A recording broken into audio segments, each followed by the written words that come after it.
अगर बात की जाए भारत के भूतिया गांव के घटनाओं के बारे में तो उसकी गिनती रुकती नहीं है। लेकिन आज जो हम आप लोगों को कहानी बताने वाले हैं बिहार के एक बहुत ही ज़्यादा भूतिया गांव के बारे में है। और हम आपको जिसके साथ ये घटना हुई थी उसी के द्वारा लिखी गई कहानी आपको पढ़कर सुनाएंगे और आप बताना कि ये कहानी कितनी ज़्यादा डरावनी लगी। तो कहानी कुछ इस प्रकार है। तो दोस्तों, एक रात मैं अपने गांव से मेरे मित्र अवधेश के साथ अंधेरी रात में खेत के रास्ते बस स्टैंड की तरफ जा रहा था।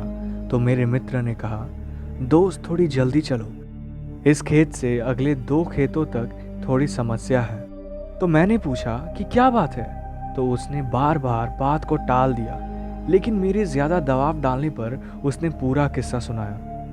तो किस्सा ये था कि बहुत साल पहले अपने गांव से रात को इन्हीं खेतों से एक आदमी गुजर रहा था। रास्ते में वो पेशाब करने के लिए एक पेड़ के नीचे रुक गया।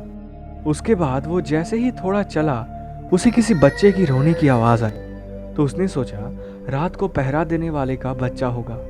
लेकिन तभी उसे याद आया कि ये खेत तो रामेश्वर काका का है, जो 3 साल पहले यहाँ फांसी लगाकर मर गया।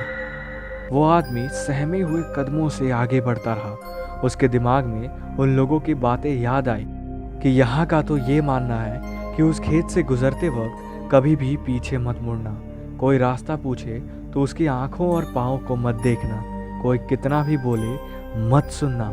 ये सब बातें दिमाग में सोचने से उस आदमी की हालत बहुत बुरी हो गई और सोचने लगा कि उसने यहाँ आने से पहले ये सब क्यों नहीं सोचा।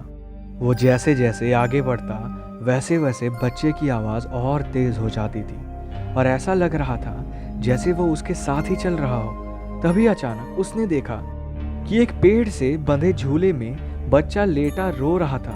तो डरते हुए उसने आवाज़ लगाई कि ये बच्चा किसका है, लेकिन कोई प्रतिक्रिया नहीं आई।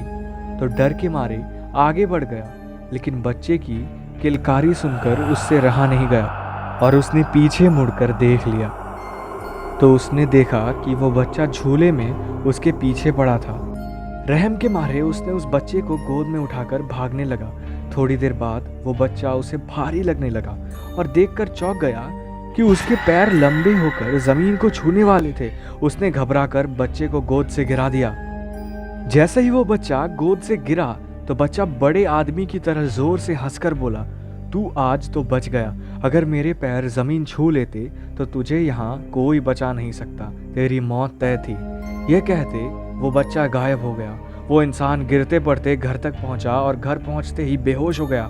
जब उसे होश आया तो उसने गांव वालों को ये सारी कहानियाँ बताई। ये किस्सा सुनने के बाद मैंने अपने दोस्त को कहा कि तू सही कह रहा है, यहाँ से हमें जल्दी निकल जाना चाहिए, वही ज़्यादा अच्छा होगा।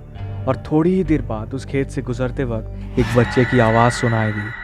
अगर आपको ये वीडियो अच्छी लगे तो जाने से पहले इसे लाइक ज़रूर कर देना और ऐसी और भी डरावनी वीडियोस देखने के लिए हमारे चैनल को सब्सक्राइब कर लो।